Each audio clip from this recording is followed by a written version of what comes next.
Hello friends. तो आज हम लोग जानेंगे क्लास 10th का हिस्ट्री चैप्टर 1 का अति लघु उत्तरीय प्रश्न आज हम लोग करेंगे।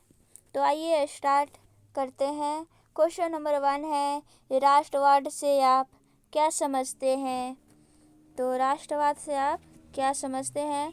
तो राष्ट्रवाद किसी राष्ट्र की सामूहिक पहचान होती है जो लोगों को एक समूह, इतिहास, परंपरा, भाषा, जातीयता और सांस्कृतिक आधार पर स्वयं को एकत्रित करती है। क्वेश्चन नंबर 2 है, निरंकुशवाद से आप क्या समझते हैं? ऐसे शासन व्यवस्था और सरकार जिस पर किसी का कोई नियंत्रण नहीं रहता। इतिहास में ऐसी राजशाही सरकार को निरंकुश सरकार कहते हैं, जो अत्यंत केंद्रीकृत सैन्य बल पर आधारित और दमनकारी सरकारें होती है। क्वेश्चन नंबर 3 है, कल्पना दर्श यूटोपिया क्या है?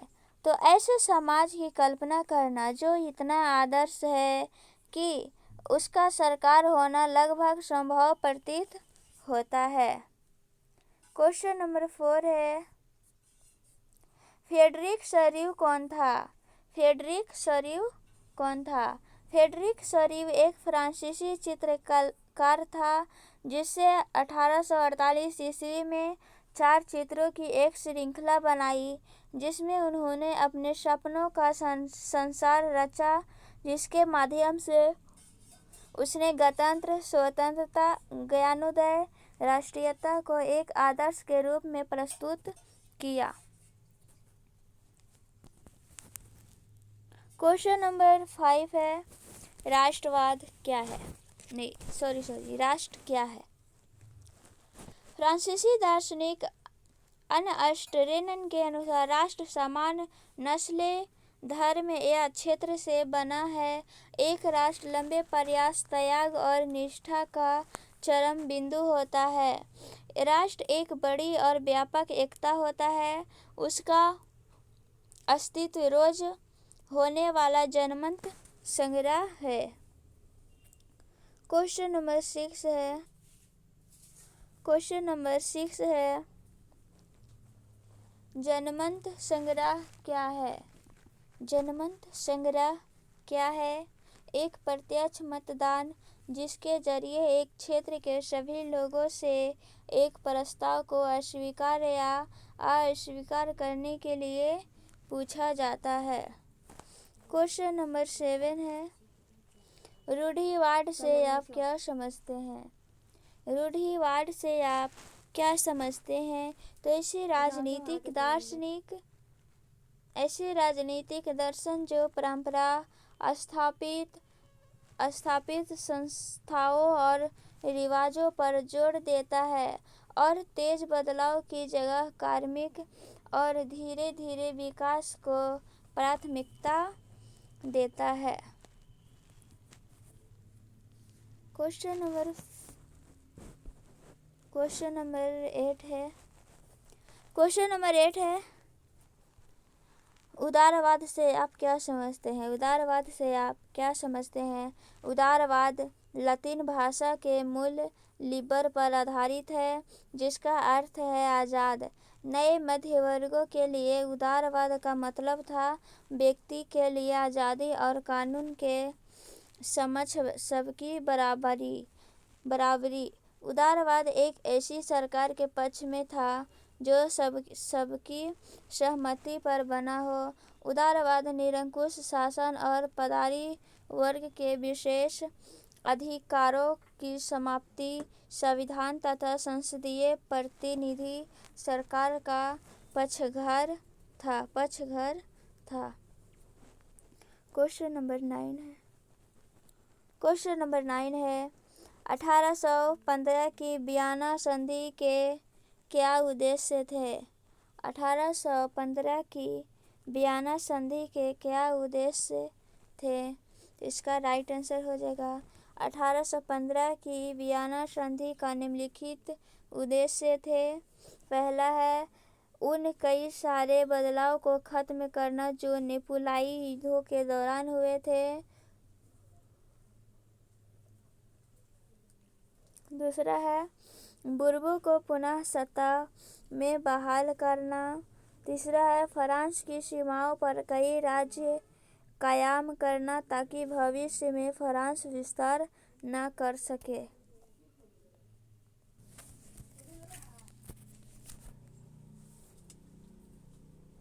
क्वेश्चन नंबर 10 है।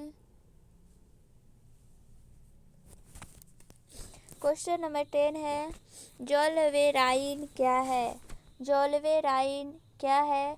तो जॉल्वे राइन पर्सा की पहल पर 1834 में स्थापित एक व्यापारी शुल्क संघ था जिसमें लगभग सभी जर्मन राज्य शामिल हुए। जॉल्वे राइन का लक्ष्य जर्मन लोगों को आर्थिक रूप में एक राष्ट्रीयता में बांध देना था। इस संघ ने बहुत से शुल्क अवरोधों को समाप्त कर दिया। देखिए मेजनी क्या है? वीवीआई क्वेश्चंस हर बार पूछा जाता है क्लास 10th का। तो मेजनी कौन था? तो मेजनी इटली का एक क्रांतिकारी राष्ट्रवादी व्यक्ति था जिसका जन्म 22 जून 1807 में जेनेवा में हुआ था। वह कार्बोनरी नामक गुप्त क्रांतिकारी संगठन का सदस्य था तथा 1831 में उसने यंग इटली और यंग यूरोप नामक दो भूमिगत संगठनों की स्थापना की थी। क्वेश्चन नंबर 12 है।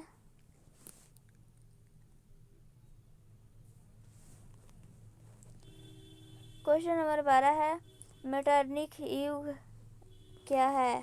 मेटरनिख युग क्या था? तो मेटरनिख ऑस्ट्रेलिया का चांसलर था। ये वीवीआई क्वेश्चन है। मेटरनिख ऑस्ट्रेलिया का चांसलर था जो घोर प्रतिक्रियावादी था। वह अपने राज्य में किसी भी प्रकार के सुधार के पक्ष में नहीं था। उसकी नीति थी कि शासन करो लेकिन कोई परिवर्तन नहीं होने दो। 1815 से 1848 तक का काल यूरोप के इतिहास में मेटरनिख युग के नाम से जाना जाता है। क्वेश्चन नंबर 13 है।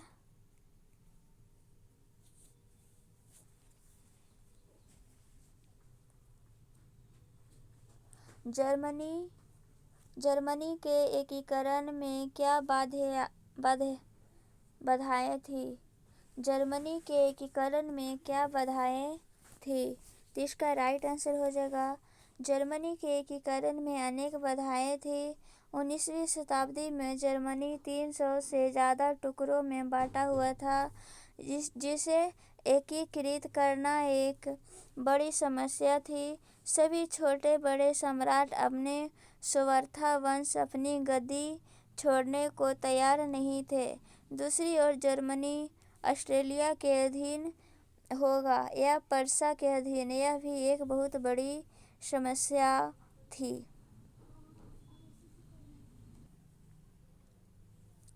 क्वेश्चन नंबर 14 है वियना सम्मेलन की मेजबानी किसने की थी? वियना सम्मेलन की मेजबानी किसने की थी? तो सन 1815 में रूस, ब्रिटेन, पर्सा और ऑस्ट्रेलिया जैसे यूरोपीय शक्तियों ने मिलकर नेपोलियन को बांटकर लूक के युद्ध में हराया था। तब इन देशों के प्रतिनिधि यूरोप के लिए एक समझौता तैयार करने के लिए वियना में और मिले गए। इस सम्मेलन में मेजबानी ऑस्ट्रेलिया के चांसलर ड्यूक मेटरनिख ने की। क्वेश्चन नंबर 15 है रूपक से आपका क्या तात्पर्य है?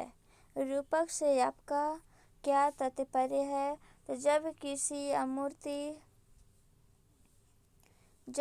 अमूर्त विचार जैसे स्वतंत्रता, मुक्ति, ईर्ष्या, लालच आदि को किसी व्यक्ति या किसी चीज़ द्वारा इंगित किया जाता है उसे रूपक कहा जाता है। क्वेश्चन नंबर 16 है,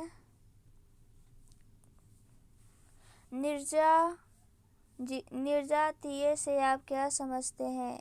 निर्जातीय से आप क्या समझते हैं?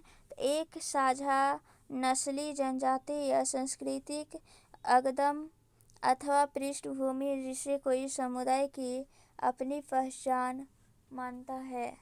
क्या मानता है? अपनी पहचान मानता है। क्वेश्चन नंबर 17 है,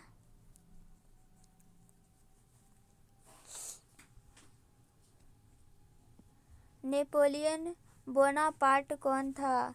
नेपोलियन बोनापार्ट कौन था? तो नेपोलियन बोनापार्ट फ्रांस का एक महान सेना नायक था जिसके नेतृत्व में फ्रांस ने अनेक विजय प्राप्त की। बाद में उसे 1804 में फ्रांस का सम्राट घोषित किया गया। उसके द्वारा उदारवादी शासन व्यवस्था के लिए बनाई गई आचार संहिता प्रसिद्ध है। तो thank you friends, next video मिलते हैं। आज हम लोग अति लघु उत्तरीय प्रश्न फर्स्ट क्वेश्चन से जितना भी रिलेटिव क्वेश्चन थे मैं सारा का सारा आज करा दी हूँ। तो नेक्स्ट वीडियो में मिलते हैं। अगर आप लोग को जो भी कुछ का वीडियो चाहिए कमेंट में ज़रूर लिखें और लाइक शेयर सब्सक्राइब कमेंट ज़रूर करें। तो thank you friends, next video मिलते हैं। बाय।